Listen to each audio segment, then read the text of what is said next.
ఇప్పుడు నా చేతిలో చిక్కుముడి ఉంది. ఆ చిక్కుముడి ఇప్పుతా. ఖచ్చితంగా నువ్వు అడిగిన ప్రశ్నకు నేను సమాధానం ఇస్తా.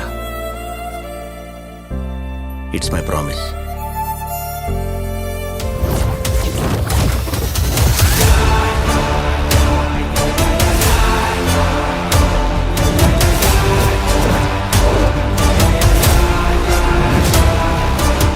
ఎలాగైనా క్రైమ్ బ్యూరోలో పోస్టింగ్ ఇప్పించండి sir, please sir. Sorry, Jay. Neither you are experienced nor qualified for that. I think we are done, Jay. Vikrant గారిది ఒక అన్ఫార్చునేట్ యాక్సిడెంట్ మాత్రమే. విక్రాంత్ గారిది ఖచ్చితంగా యాక్సిడెంట్ కాదు madam.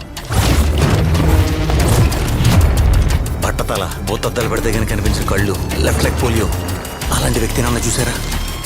Vikrant crime scene CCTV footage లో కూడా చెక్ చేశాను. అక్కడ కూడా అలాంటి వాళ్ళు ఎవరు లేరు. అసలు ఉన్నారా వాడు? లేకపోతే మీ ఇద్దరు చేతులతో నీడ బొమ్మలు చేసి ఆడుకుంటాలా? పాప ఏడవట్లేదండి. ఏడవపోతే బాధ బరువు అయిపోతుంది,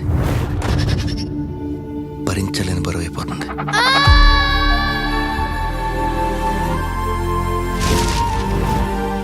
ఓడిపోతానేమో అని భయంగా ఉంది అత్తమ్మ. ఓడిపోవడం తప్పు కాదు నాన్న, కానీ ఓడిపోతామని భయపడి యుద్ధం చేయకపోవడం తప్పు.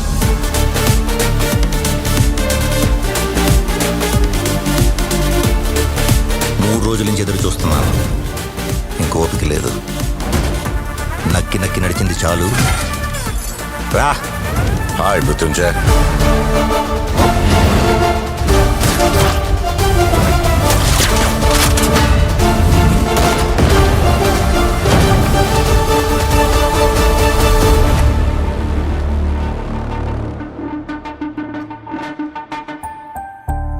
మా నాన్నగారికి అలా ఎందుకయింది అంకుల్?